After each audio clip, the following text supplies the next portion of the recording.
Many of the world's top horror movies aren't nearly as fake as you might think.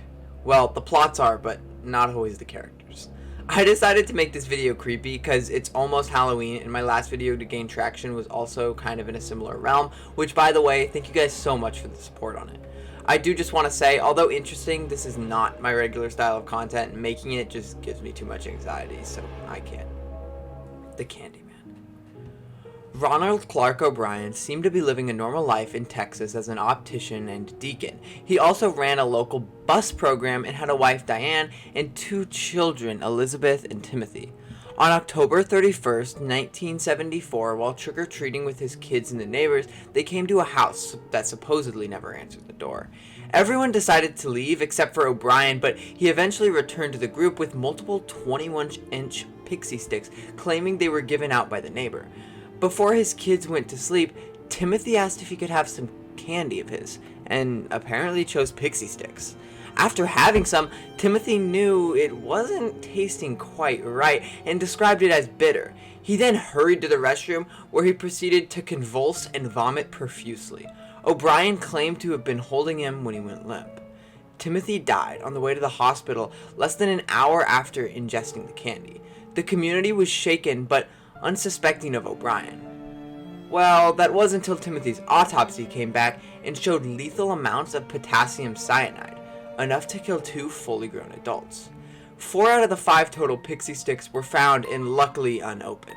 They were given to the daughter, the neighbor's 2 children, the son, and an unsuspecting trick-or-treater that O'Brien apparently recognized from the church. When I say lucky they weren't open, I mean it, because the 5th child tried to but couldn't get the staple out of the wrapper. At this point, the police were guided by O'Brien through their trick-or-treat path, which was only 2 streets long because of the rain that night, and they eventually found the apparent house that never answered the door, but the resident Melvin was ruled out of suspicion because, as confirmed by over 200 people, he was working his job as an air traffic controller until the late hours of the night and didn't get home till nearly 11 p.m. that day. After keeping his story straight, O'Brien's possible motive was found. Translating to today's number, he was over $550,000 in debt and couldn't keep a job. No, literally, he had 21 jobs in the 10 years prior, and due to accusations of stealing, he was about to lose his current one. His car was also about to be repossessed and his house foreclosed, and he relied on bank loans, so he was obviously in desperate need of money. On top of all that, before Timothy's death, he had just taken out a $60,000 life insurance policy on both of his children, even though the agency themselves believed for it to be a bad idea. And the day after Timothy's death, he called to collect. He was finally arrested on November 5th, 1974, and his trial began on May 5th, 1975. During the trial, many testified against him, including a chemical supply salesman that he supposedly asked how to buy cyanide and how much it would take to kill. His brother and sister-in-law also spoke over how he was talking about the insurance money during the child's funeral, and his wife said that Timothy never chose pixie sticks, it was O'Brien's idea. His legal defense was literally so down bad they tried to use the urban legend of the mad poisoner who, as you can probably guess, poisons people on Halloween, even though it seems like that wasn't even really a common thing back then. But if you know anyone older than 70, ask them and leave a comment, because I wasn't alive back then. Nevertheless, it was a stupid defense, and after 46 minutes of discussion on June 3rd, 1975, O'Brien was found guilty of capital murder and 4 counts of attempted murder.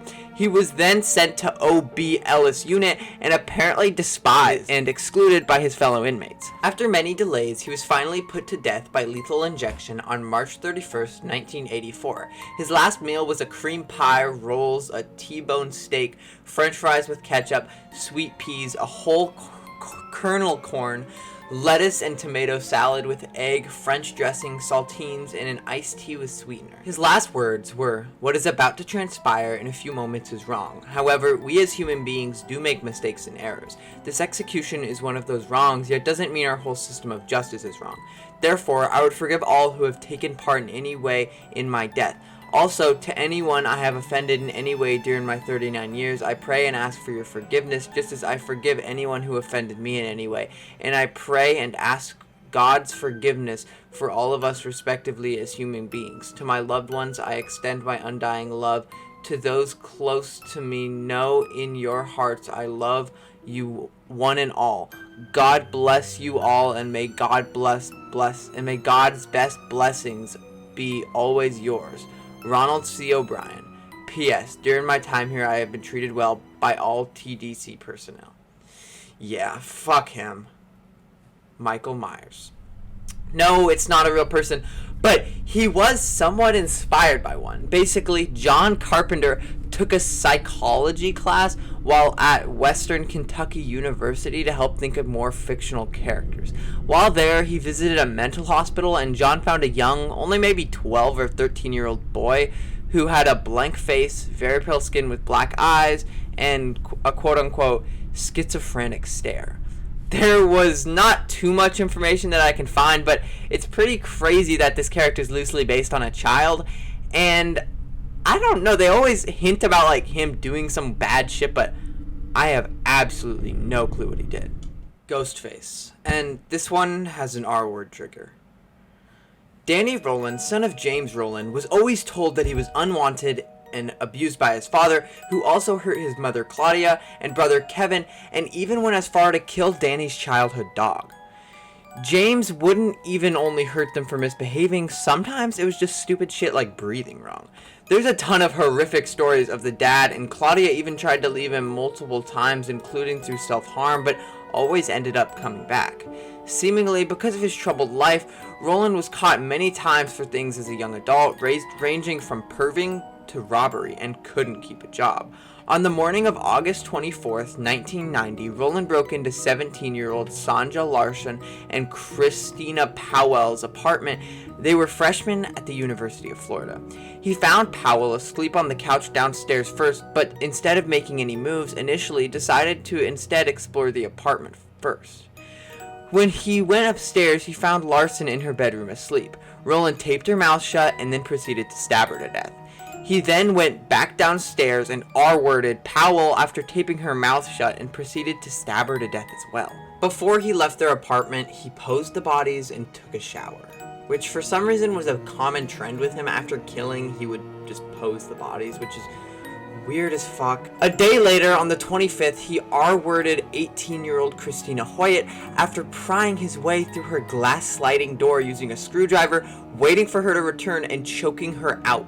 He stabbed her in the back as well as the front a lot, and after leaving the crime scene, came back because he thought he left his wallet, and while back, decapitated her and put her head on the bookshelf behind or in front of the body somewhere, because he wanted to shock whoever found the corpse. What the fuck is... By this point, the media was picking up on it, so many students began taking extra precautions and just transferring because it was the beginning of the fall semester. Sadly, his spree wasn't over quite yet. On August 27th, he used his screwdriver once again to pry into the house and murder 2 roommates. This time, 23-year-old Tracy Pauley and Manny Taboda. He initially spotted Taboda, and although the details seem hazy, what happened is apparently he stabbed Taboda, and then Taboda woke up and put up a really good fight, but it sadly wasn't enough. Pauley came down and witnessed the horror. She tried to barricade herself in her room, but failed, and she was also murdered after being R-worded. He posed Paulus, but left Taboda. All of his victims, except for Taboda, were petite, white brunettes with blonde eyes, similar to his mother. And excusing Taboda, they were all female. After the wrong arrest of Edward Lewis Humphrey, Rowland was finally arrested on September 17th, 1990, following a supermarket robbery. He tried to use the plot points from Exorcist 3 in his defense. That obviously didn't work, and here was the verdict. As to the count 1 of the indictment, the first-degree murder of Christina Powell, and recommend to the court that it impose the death penalty upon Danny Harold Raleigh. He claimed his motive was to become a superstar like Ted Bundy. He had a lobster tail for his last meal and was put to death on October 25th, 2006.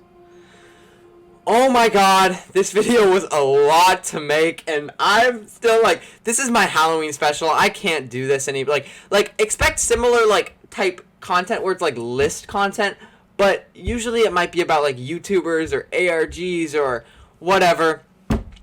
Probably not some serious gory shit like this one. This was just for Halloween. It was very much inspired by like Tuv's type of content, so shout out him. But yeah, this video gave me my horror fix for the year. A lot of anxiety.